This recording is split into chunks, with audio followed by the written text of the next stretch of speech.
పల్నాడు జిల్లా రొంపిచెర్ల మండలం సంతగుడిపాడు గ్రామంలోని కేజీబీవీలో బాలికల వసతి గృహాన్ని నూతనంగా నిర్మించారు.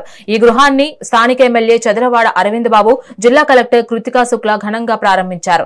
ఈ సందర్భంగా కొత్త వసతి గృహాన్ని పరిశీలించిన వారు విద్యార్థులకు అందుతున్న సౌకర్యాలపై ఆప్యాయంగా ముచ్చటించి అడిగి తెలుసుకున్నారు. అనంతరం విద్యార్థులందరితో కలిసి ఎమ్మెల్యే, కలెక్టర్ ఒకే వరుసలో కూర్చొని మధ్యాహ్న భోజనం చేశారు. వీరు విద్యార్థులతో కలిసి భోజనం చేయడం స్థానికంగా అందరినీ ఆకట్టుకుంది.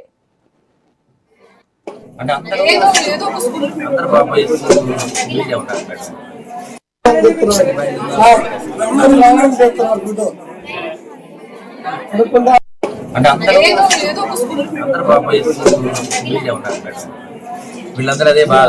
రామారావు గారు మార్కెట్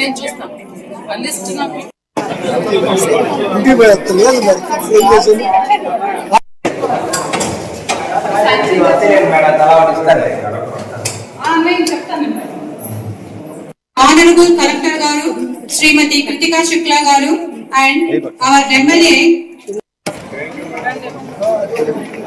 Ready, sir? నా పడేస్తా ఉన్నా ఇప్పుడు